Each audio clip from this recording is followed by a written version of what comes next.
Hi అమ్మ, ఎలా ఉన్నారు?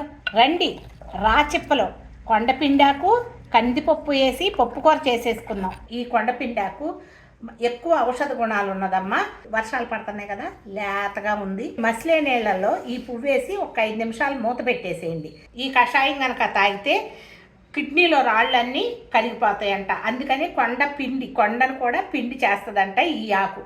అందుకనే కొండపిండాకు అంటారు, పిండాకు అంటారు. అలా రకరకాల పేర్లతో పిలుస్తారమ్మా. వర్షాకాలం కదా, ఫ్రెష్గా దొరికింది. ట్రెడిషనల్ కూర, పాత్ర కూడా అంతే ట్రెడిషనల్గా తీసుకున్నాను. ఇది రాచిప్ప. దీంట్లో పప్పు, కొండపిండాకు కూర చేసేసుకుందాం.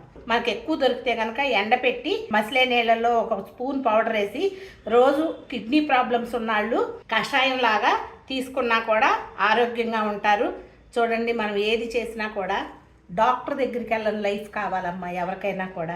ఇటువంటి మన పాతకాలపు వంటలు కనుక చేసుకుంటే ఆరోగ్యంగా మనము, మన పిల్లలు, మన ఫ్యామిలీ ఉంటుంది. సరేనా, చేసేద్దామా ఈరోజు ఈ ఆకుకూర. ఒక చిన్న గ్లాస్ కందిపప్పు తీసుకున్నానమ్మా. అలాగే 4 అవర్స్ నానపెట్టాను. వేసేయండి. ఒక పొంగు రానిద్దాము.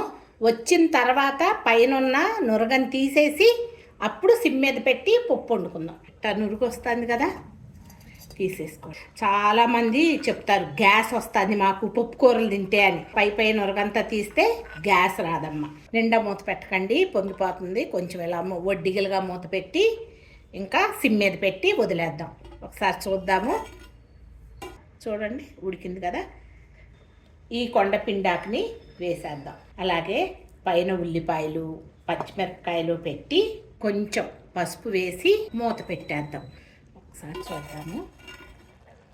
ఉడికిపోయింది చూసారా.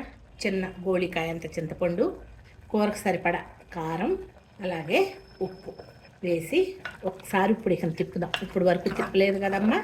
చూడండి, ఇప్పుడు ఇక తిప్పేద్దాం. ఈజీగా కూర. మనం అనుకుంటాము కుక్కర్లో అయితే తొందరగా అయిపోతుందని. కాదమ్మా, ఇలా కూడా తొందరగా అయిపోతుంది. అంటే పప్పులు నానబెట్టుకుంటే పొద్దున్న ఎలాగోగానే ఈజీగా అయిపోతుంది. తాలింపు వడియంతో పప్పు కొండపిండాకు కూరకి తిరగమాత వేసుకుందాము. కొంచెం ఇంగువ కూడా వేద్దాం. అలాగే కరివేపాకు కూడా వేసేద్దాం. మాడకూడదు, బ్రౌన్ కలర్లో రావాలి ఈ కూర వడిగా తిరగమాత. మాడితే చేదు వచ్చేస్తుందమ్మ. ఈ కొండపిండాకు పప్పు కూరలో తిరగమాత కలిపేసుకుందాం. ఒకసారి తిప్పి ఉప్పు కారాలు సరి చూసుకొని వడ్డిచ్చేసుకుంటామే.